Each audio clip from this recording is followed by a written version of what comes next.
Hi, my name is Eda320, and I really like tanks. So much so, in fact, that I've decided to embark on a journey across the internet and gaming world alike to find some of the wackiest, coolest, and best made tanks in video games. I'll be looking at everything from the plausibly realistic to the downright insane. So, the Panzer IV F2 does technically exist. In this small window of time, with these early features, this was, at that time, known as the Panzer IV F2. It's a bit like the SMLE. These rifles were initially called Small Magazine Lee Enfield Mark III, but it was retconned, and now it's more accurate to call these Rifle No. 1 Mark IIIs or Panzer IV Gs. Does that make sense? I pulled out the dang SMLE for you guys. So if this sounds like something you're interested in, stick around and listen up, because this is a Tank Enthusiast Reacts to Tanks in Video Games.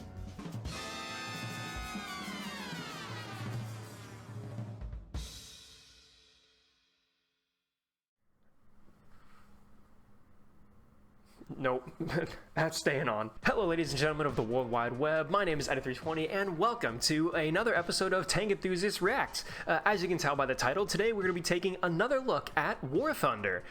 This is actually, I do believe, the first part 2 revisit to a game I've ever done on Tank Enthusiast Reacts series. But of course, makes sense it would be War Thunder. This game has basically infinite content for me to cover. Now, a quick disclaimer and why I'm wearing the hat. The hat will be a denotion of in the editing room Eda, or post-commentary, because all of the footage that, well, most of the footage that you're going to be seeing for this episode was recorded during my initial recording session of part 1. I've recorded all of this in one big session. It's this thing that I always do where once I start rambling, I can't stop and I end up with like 3 hours of raw footage.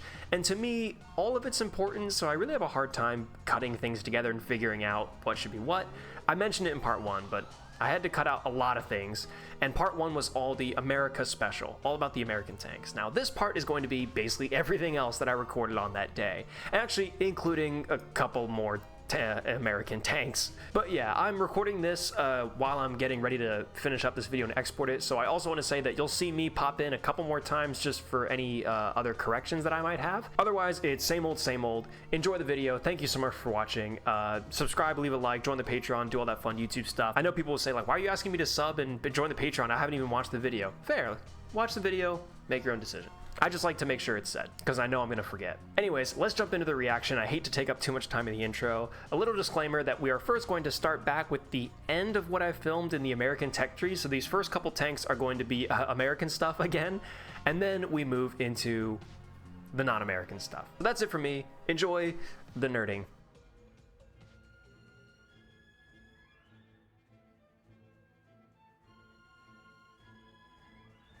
Great look at an M10 here. This is a box standard M10. It is not an M10A1. Huge shout out, I can see rifling being modeled down the barrels. That is War Thunder and Cursed Tank Simulator.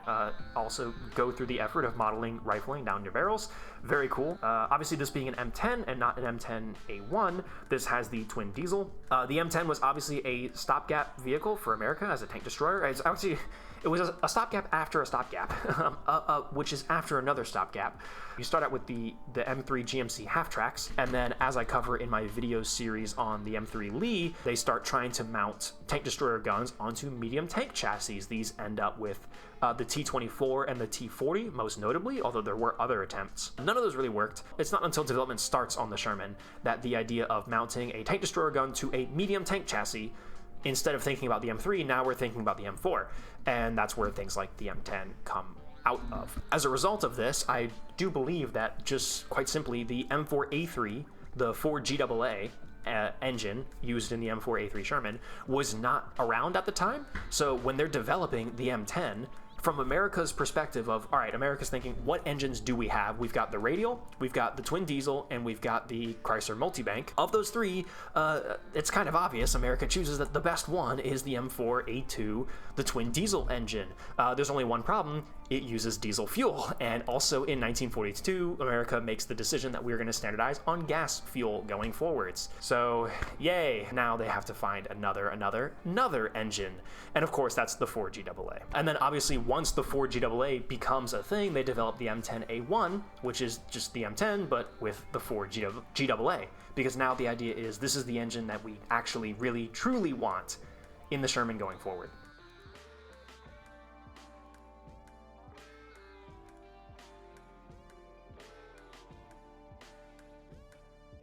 One thing that actually really kind of pisses me off about what War Thunder does here with the add-on armor modification that you can make for the M10 is it just adds more track armor.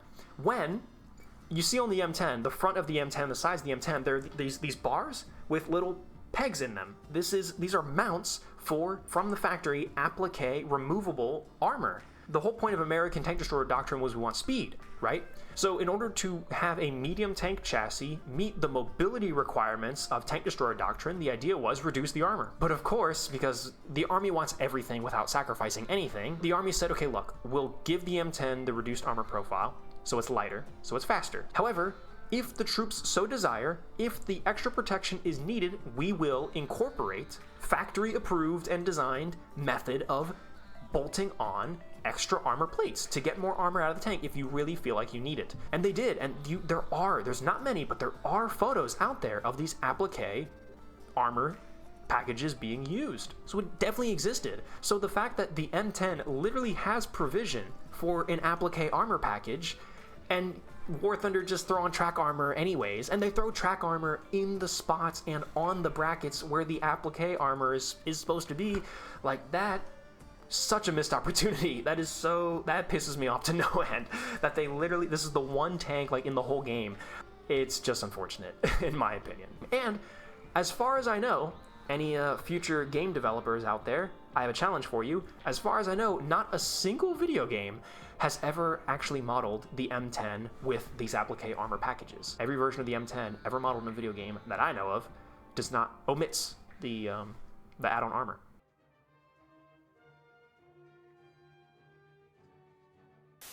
And I've got the M36 and the M36B2 pulled up here in War Thunder just to show you that obviously they're labeled as two totally different tanks as they are because they have two different engines. Again, M36 has the 4GAA, M36B2 has the twin diesel. Those things are all properly modeled here in the game.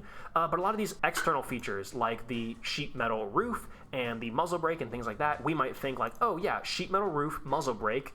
Well, in War Thunder, the M36B2 has that, but the normal M36 doesn't, so clearly that's a feature of the B2. No, the real difference between an M36 and an M36B2 is just the engine. But in War Thunder here, they've modeled this M36B2 as a later variant, so it has these later accessories like the sheet metal roof and the muzzle brake and things like that. It would be totally possible to see an M36 that survived long enough to get these later modifications. But then it also makes sense because the M36B2 was the later variant, so it would make sense that of the two tanks, you're going to represent the later mods on the later variant. But to say that these sort of later accessories are exclusive to the B2 would not be correct. I think I maybe harp on it because I'm very guilty of it, which is the way it is in War Thunder, that must be the features of that particular variant. I think all tank games are guilty of this. And of course, I have to take a quick peek at the Jumbo to call out that the Jumbo in this game does not have the side weld seam that all Jumbos should have. For those of you who don't know, I mentioned this in my Tank Enthusiast Reacts to World of Tanks, that the way the Jumbo was constructed, the extra armor plating that they added to the side plates of the Jumbo, obviously it's a huge plate with a lot of armor behind it. It's very heavy and very difficult to move and manipulate and get in place, and especially hold there long enough to weld on. So to make it easier for the workers, it was actually two plates that they both put on to the side of the Sherman and then welded on and then joined in the middle.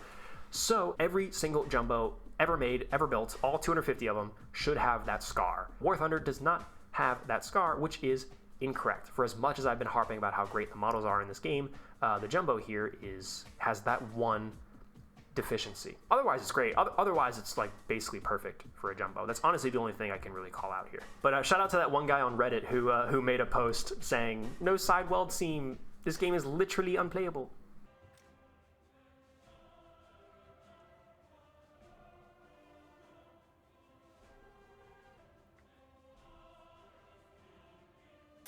I would be remiss if we didn't jump over into something other than the American tech tree. Don't worry, you are all relieved from Sherman duty, at least for now.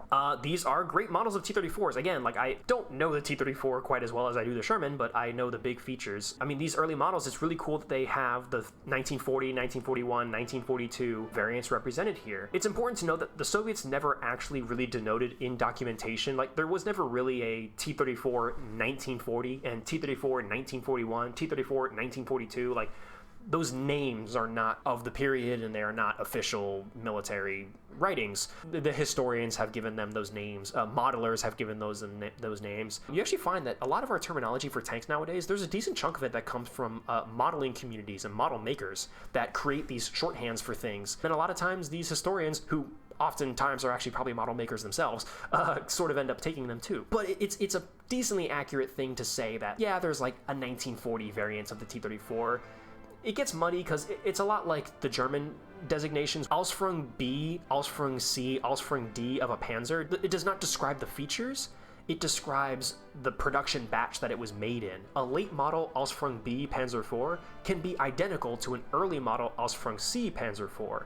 It's not that all Bs have distinct features and all Cs have distinct features, and sometimes you get gaps. Like, obviously there's a difference between like a Panzer IV F and a Panzer IV G, but even then the F1 and F2 situation makes that muddy too. We're going to talk about that more in a second. It's about when it was made, not what features it has. We say the same thing about the T-34. Like, we can say this is a T-34 1940, but what a T-34 1940 actually has on the minutia in terms of features changes not just within the year of 1940, but then also depending on what factory's building them. This T-34 1940 is a very early model. It's got the early driver's hatch. At least it actually has a driver's hatch. I think the really, really early T-34s, if I'm not mistaken, didn't even have a driver's hatch.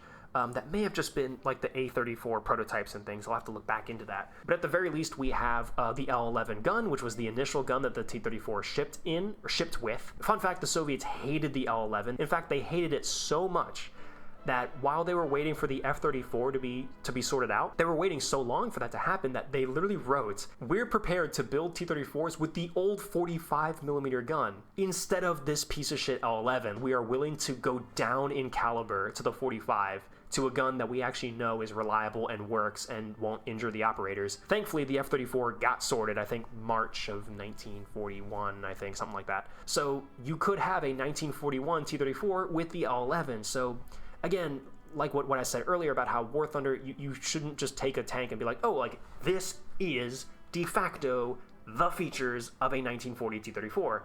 It's worth noting that this tank seems to have all the bells and whistles. We can see there's a radio station down inside the tank on the side of the driver. That is indeed where the radio was put on the T-34. During the T-34's development, it is continuously requested by the ABTU that the radio be moved up into the turret to be used by the commander. However, the radio that they wanted to be used was too big. Hey, editing room edit, just a small correction to make here. I got the story kind of flipped with the T-34's radio. The T-34's original radio position was up in the turret to be used by the commander. As they're developing the T-34, the Soviets get the bright idea, hey, maybe we shouldn't be overworking our poor commander/gunner guy who's in this cramped turret having to do a million jobs. Let's have the radio operator be a separate guy down in the hall with the bow machine gun, similar to the American philosophy of the time.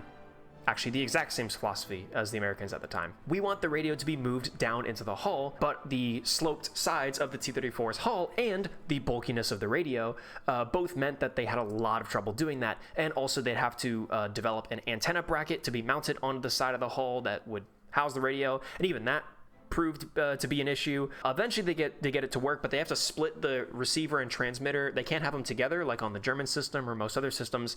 The one of them, I don't know which one is which, but one of them is like underneath your the bow machine gun port, and then the other one is off to your right, and they're like split up. So they managed to do it, but with a lot of difficulty. Anyway, the turret of the T-34 is cramped, and that's where past me is going with this, and would not fit in the T-34's turret. And actually, the T-34's turret being too cramped was also something that was brought up by the ABTU several times. But The ABTU said, well, the turret is too small, but you can't change the dimensions of the turret if you want to make it bigger. So you can't increase the turret ring, you can't decrease the slopes of the turret, and you can't change the shape of the turret at all. You can make it bigger if you want, but you just can't change anything about it. So that happened. Eventually, actually, the turret that we all see, like in these models, T-34s, is actually the wider turret that was designed right before the invasion. That whole story is fascinating, and I have a video on it covering the development of the T-34, if you're interested in watching that. Now, of course, the T-34 having a radio or not is the kind of thing that is hotly contested. By 1942, this issue of radios, the production of radios finally starts catching back up. It's not that they removed radios from the T-34 because we need to make them cheaper, we can't afford it, blah, blah, blah. It was that production of radios was lagging behind. They did not have enough radios. This was something they predicted all the way back in 1940. So I want to clarify even farther on this whole radio thing. God, as I'm watching back through this video and I'm finding corrections, I just realized there's so many things that I want to talk about more. I should do this more often, where I do commentary over my own video, commentating on tanks. I want to clear up some things about the T-34's radio because, as I say, like, it is often such a mistaken piece of the whole story. So I'm quickly just going to read off of a quote that I have here myself, citing some sources, describing on my Discord, this was being talked about and I jumped in. Basically, to summarize, I had been doing research on this exact topic for the game up-and-coming tank simulator Aces and Armor. If you guys haven't seen my video on that up-and-coming tank simulator, go check it out. I'm excited for that game. Hopefully it gets made. I'm basically one of their resident historical experts on the game. Expert, but you know. In doing research for Aces and Armor, I had to find my best answer to this radio question, and this is basically what I came up with. A Soviet medium tank battalion would consist of 3 companies. Each company would have a command tank, which definitely had a radio, even in 1940, and 3 platoons of 4 tanks each, usually without radios. To quote a book from Steve Zaloga, at the beginning of the war, the company commander's tank was nearly always fitted with the 71 TK3 transmitter/receiver, and efforts were made to provide a similar set to platoon leaders. So as much as we like to go on, I'm off quote now, as much as we like to go on about T-34s didn't have radios even at the start of the war, from day one of the German invasion of the Soviet Union, at the very least, the company command tank definitely had a radio, and then made efforts to give them to platoon leaders. So no specific numbers, but we can imagine a somewhat sporadic issuing of radios to platoon leaders. So in a company, there was at least one tank that always had a radio. Back to the quote. In 1942, the radio situation was still being figured out, but was much better than at the start of the war. In a platoon of 4 tanks, at least 2 had a radio. And at best, all 4 did. In 1943, the, quote, production of tank radios was 2.5 times greater than in 1942. As a result, all new tanks were supposed to be equipped with radios. In practice, about 75 to 80% had functional radios by the summer of 1943. End quote, end quote. And this is also generally a quote that I came up with through my various references. Peter Samsonov's book on designing the T-34, Steve Zaloga's book. I actually have my own book by Steve Zaloga on the T-34. I wonder if it's the same one, actually. Anyway, sources will be listed. But yes, I know that the radio in the T-34 is often a point of contention. Anyway, I hope that clears up a little bit of the radio situation for T-34s in World War II. So obviously, if this is supposed to be a true 1940 tank with a radio, then this is a platoon commander's vehicle or a platoon leader's vehicle. But also we see this T-34 is equipped with both front headlights. This is something that is one of those features that we say when the T-34 was introduced into production and they had to cut down on things really hard to make them easier and faster to produce. It's often hotly debated what exactly they stripped out of the T-34 to make them cheaper to produce. I know seats is a commonly cited one, and I think even I said seats in one of my videos, but from what I recall going back through and reading on what I have, I don't think seats was ever one of the things they got rid of in the T-34 to make them cheaper and easier to produce. They got rid of a lot of things, don't get me wrong, but one of the things I can confirm is headlights. Yes, the T-34 was supposed to come with both of these headlights as we see them here, but in reality, oftentimes they had one. I think this T-34 that is being represented here in War Thunder is a perfect scenario as built to proper specifications T-34. It's not a proper representation of what they kind of actually came out of the factory looking like. Otherwise, it has all the features. You can actually see the little periscope on the roof there. You can see it's got the little lid open. That's really cool. The observation devices on the T-34 was something that were constantly debated about back and forth. It's got on the rear of the tank, it's got the square access port, which is a feature of early T-34s. We jump from the 1940 straight to the 1942 variant, where we have the new hexagonal turret that was introduced in most factories by this time. I think Factory 112 stuck around with the earlier, what I call the pancake turret, up until, I mean, really the end of 1942. It's really not until 1943 that Factory 112 adopts the hexagonal, so-called hexagonal turret. But by mid-1942, most factories had adopted, actually by like February, March of 1942, most factories had adopted the hexagonal turret. We have steel road wheels in the center there. We got a lead and tail road wheel of rubber and then steel road wheels in the middle. This was a common thing. Rubber became a rare commodity in Russia as it was being used on a lot of different things in that 1940-1941 period. And 1942 period as well. As far as I know, the all-steel road wheels were developed and used by the Stalingrad tractor factory. We now have the round access port on the back of the T-34, and we have two fuel drums on the back, those boxes. I'm so used to seeing the T-34 with those extra fuel drums on the sides of the back. So when I first played War Thunder and I saw these two boxes, I was like, oh, are these like stowage bins or something? Like, these are so weird. But no, this was the original design for the extra fuel tanks that the T-34 would carry, and then they move on from this to the drums that we now know today.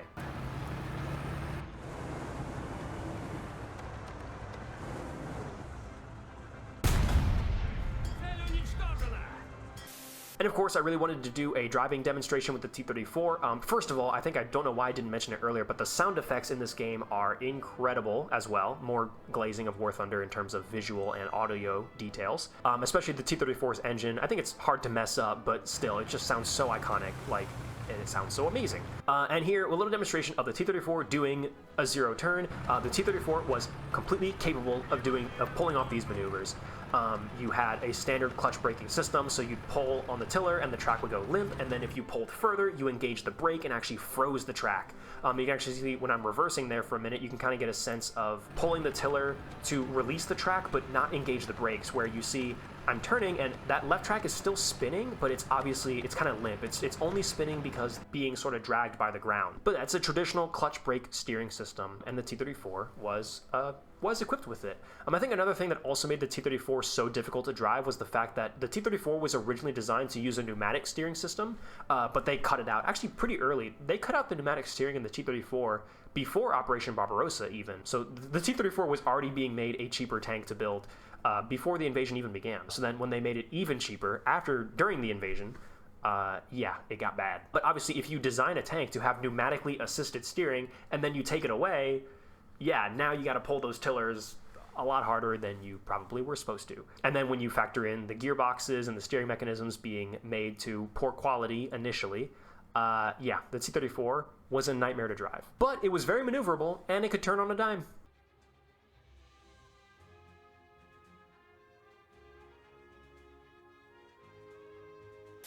Moving on to Deutschland. I'm tired of getting rid of my Gup skins for you. Screw you. I like Girls in Panzer. I think it's a great show. I'm going to keep all my Gup skins on for this point going forward. It's basically the Balkan Cruise. Get over it. I was fully prepared to go on a long ramble about how the Panzer IV F2 is not a real thing. It doesn't exist. Why is it in War Thunder? This is so stupid. Blah, blah, blah, blah. But since making my own slightly confusing guide to the Panzer IV, I have learned Panzer IV F2 is technically a correct designation, but it was temporary. The Germans knew we're going to build the F, and then once we get started on the G, we're going to put in the new KWK-40 long 75mm gun. But due to, I think, just increased demand, and the we need to get a bigger gun in the Panzer IV right now, the KWK-40 ends up getting forced into the Panzer IV while the F production batch is still going on. So in order to differentiate the early model Panzer IV Fs with the KWK-37, and then these new Panzer IV Fs that are having the KWK-40, they separated them into F1 and F2. F1 and F2 were legitimate designations that were used for a brief period of time. I think it was like 2 or 3 months in the summer of 1942. However, production batch of the G model started up, they went back and renamed all of the F2s to Gs, and all the F1s went back to being Fs. So they retconned it, basically. There is a certain snapshot where you can say, in this small window of time, with these early features, you could say that this was, at that time, known as the Panzer IV F2. It's a bit like the SMLE. These rifles were initially called Small Magazine Lee Enfield Mark III, SMLE Mark III. Not hard to comprehend. But then, in 1926, when the British changed their naming scheme for rifles, this is then changed to Rifle Number 1 Mark III. And then you get the Rifle Number 4 Mark I. So, was a real name at one point, but it was retconned, and now it's more accurate to call these Rifle Number 1 Mark IIIs or Panzer IV Gs. Does that make sense? I really hope that helps. I pulled out the dang SMLE for you guys. So, if you're going to include the Panzer IV F2 and the Panzer IV G together in the same game and in the same tech tree and everything, you have to make them different from each other. And so the way they do it, and I agree, in War Thunder, admittedly they do, is the Panzer IV F2 has all the features of the early model Gs, and then the Panzer IV G has all the features of the later style, such as the earlier style globe muzzle brake, again, not unique to the F2. So there are, like, the globe muzzle brake is not an identifier of an F2 versus a G, but what we can identify is the front faces of the turret. I would call them the cheeks. We have these two bulbs, and these bulbs can open up and they're direct vision for initially both the gunner and the loader on both sides of the turret. A common theme you see with the Panzer IV as it evolves is they start just getting rid of all the different viewports that are on it, because the Panzer IV is caked in direct vision ports, either holes or slits like visors and things. They're everywhere on the Panzer IV, and generally speaking, as the Panzer IV goes, they just get rid of them. They slowly disappear. So we can see on this one now we don't have a vision bulb on the loader's side, so that is indicative of one of the changes they made during G production. So a late model G would not have that, an early model G would, which makes sense. Our F2 here does have it, our G does not. Our F2 also does not have smoke launchers, our G does. There was a brief period in like late 1942, 1943, where Germany thought that the smoke launchers were a really good idea and put them on a bunch of things, and then they started realizing that they could be set off by small arms fire, so generally speaking, they started to get rid of them. For all intents and purposes, they're identical. Like, other than those sort of small things, there's not really any reason to have the F2 versus the G. Now, actually, I suppose what you could do they change the armor at all? They do. Okay, they also changed the armor. Sorry, I forgot. I actually did forget about this. So during G production, at the very end of G production, very late into G production, they switched the armor plate from being a 50 millimeter thick plate to being an 80 millimeter thick plate. Or at the very least, is it applique armor? Oh, it's applique. It's an applique plate, of course, okay. Prior to the F, the Panzer IV had like 30 millimeters of frontal armor or something like that. And then they did applique armor to add 20, so they brought it up to 50. And then with the Panzer IV F, they just made it a 50 millimeter thick front plate. But then now that's still not enough. They add more add-on armor to bring it from 50 to 80. And it's not until the Panzer IV H when they finally, again, drop the add-on armor and just make the actual plate 80 millimeters. But here on this late model G, you have applique. So it's 50 and then with a 30 mil plate added to it. They do understand the differences between an early model G and a late model G. That's really what they're modeling here, but of course they have to call it the F2.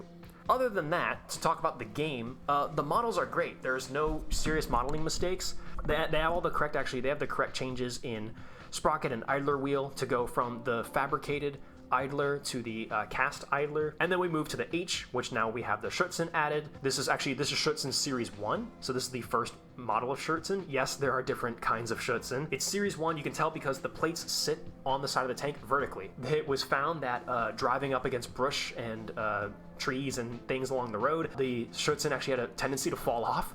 So Schützen Series 2, as it called, actually sat slightly angled inwards on the tank. So gravity, it let them kind of hang and grip on at an angle, so it held on a little bit better. Although, as far as I know, there were still definitely reports that that they fell off all the time. Again, actually, this is kind of an earlier style G. The vision ports on the sides of the cheeks, those vision ports are eventually removed because it's obviously realized, like, well, hey, if we have Schützen around the turret, then the vision port can't see anything. Like, there's no reason for the vision port to be there. So eventually they get deleted, and that is accurately represented when we move over to the J. Also with the J, we see the modified exhaust on the back, which exclusive to the J.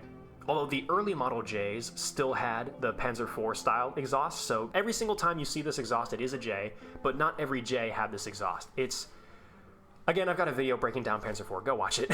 What really distinguishes a J is the return rollers. They went from 4 return rollers down to 3, and they moved to all steel return rollers. And then also, again, more of these vision ports end up getting deleted. Actually, the Panzer IV-J, it's the ultimate.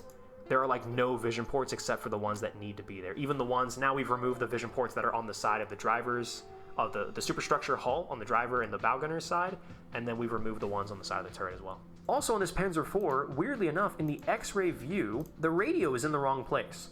If I'm the bow gunner / radio operator, the radio is up to my right. Famously, that is not at all the standard position for the radios on German tanks. They always put their radio equipment in between the two guys down in the hull. That's how it was on Panzer III, it's how it was on Panzer IV, it's how it was on both Tigers, it's how it was on Panther, not off to the side. And then hey, on the VK3002 in the X-ray, they got the radio right. Look, it's right there, in between the driver and the co-driver. It's still, the shape isn't quite right, like it's just like a small trapezoid. The radio equipment, it was the FU2 and FU3 system combined to make the FU5 system. And it was 2 receivers and 1 transmitter. And they were stacked. You would have transmitter and a receiver and then another receiver. So it was like 3 boxes all kind of stacked up with each other. And then you had the NR20 control dial in between them. I actually have an entire explanation on how the German radio operating system works. So let me know if you want. Let's get some likes on this video and subscribe and let me know if you want that. Anyway, so yeah, it's 3 boxes. Like it takes up a whole lot of space. It's not just like a tiny little trapezoid. So there should be like a wall in between the driver and co-driver. It shouldn't, or bow gunner. It shouldn't just be this tiny little trapezoid. But props and credit where credit is due, it is at least in the right spot. Yippee! One thing I really want to mention about the Tiger and the Tiger E is it's the same thing kind of with Panzer IV, where the Tiger H1 here is just the early version of the Tiger that they have modeled. So it's got the sand filters on the back, it's got smoke dischargers, it's got the early style cupola, rubber rimmed road wheels, it's got a lot of the early features of early style Tigers. And then the Tiger E here, we've gotten rid of the smoke launchers, we've got Zimmerit, we've got all steel road wheels, we've removed the sand filters because we've lost the war in North Africa. We've got the new cupola, the new lower profile cupola. We've got, I think, a new Lotus hatch on there too, and MG34 anti-aircraft cupola mount. But to be clear, again, it's just like SMLE, just like Panzer IV F2, the name Tiger H is retconned and all Tigers become Tiger E. In case you're wondering, it's called the Tiger H1 because there were plans for a Tiger H2 with the Panther's 77.5 centimeter gun and a turret similar to what would have been on Panther. The idea was when they developed it, there was a whole thing about which gun they were going to put into the Tiger, the 88 versus the 7.5, and so they did the Tiger H1 as the 88, and they had plans to do a Tiger H2 in the 7.5. But then they end up not needing to do that. And then at some point it's all just renamed to E, and every single Tiger one is in Tiger E. Similar, actually, kind of what happens to Panther. Really weird situation with Panther where the full name of the Panther is like SDKFZ, whatever the SDKFZ number of the Panther is, Panzerkampfwagen 5 Panther, with nickname Panther. But then in 1944, for whatever reason, I generally don't know why, Hitler himself orders that we get rid of Panzerkampfwagen, we get rid of the SDKFZ inventory number, the whole thing just be shortened to Panther. It's the only tank that they ever did this for, and it was from Hitler himself requested it. Why? I genuinely don't know. But technically as well, the SDKFZ Panzerkampfwagen 5 was erased, and the Panther was literally just the Panther. So I guess props to Hitler for at least trying to simplify the German naming scheme, but yeah, I really don't know why he did that.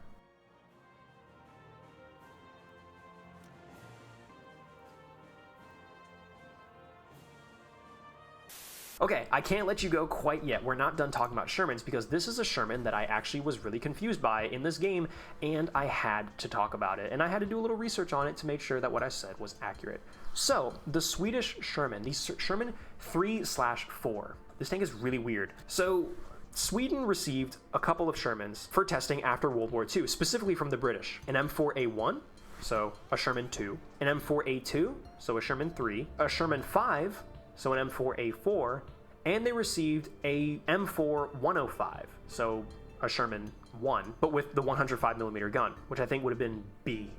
under British nomenclature. And of course, this being a post-World War II M4 105, it was an M4 with large hatches. This configuration of the Sherman did exist in real life. You can find photos of this exact tank. The weird thing is that Gaijin has, for whatever reason, modeled this tank as an M4A3 with the Ford GAA and the engine deck of an M4A3. It should not be an M4A3. Alright, this is kind of the big correction I really wanted to make through this post commentary here. Everything else I've just stumbled on as I'm rewatching this video. So I got it wrong of what Shermans the Swedish actually received after World War II.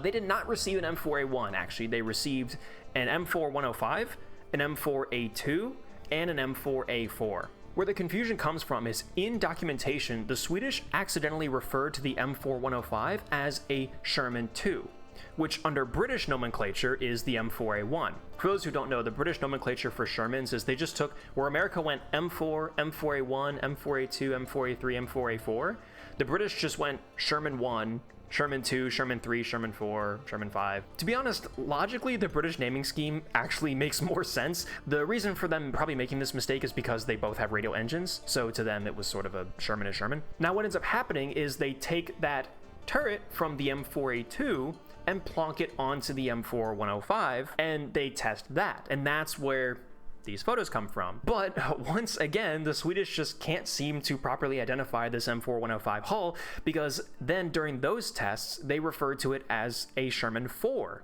And you see painted on the tank is a Roman numeral 4. That is the British nomenclature designation for the M4A3. So the Swedes somehow thought it was a Sherman 4, even though, again, it would have still had the radial engine. I don't know how they made this mistake. It's Sweden. The Sherman's not their tank. They couldn't figure it out. But the core point of this whole, what I'm saying here today is that the Swedish never actually received any M4A3s. So the fact that it's modeled as an M4A3 in War Thunder is not correct. And I'm sure this has been reported on the War Thunder forums a million times, but here's your official video explanation, Gaijin, if you really give a shit. And also, yeah, in the X-Ray, they still included the bow machine gunner, like as a crew member.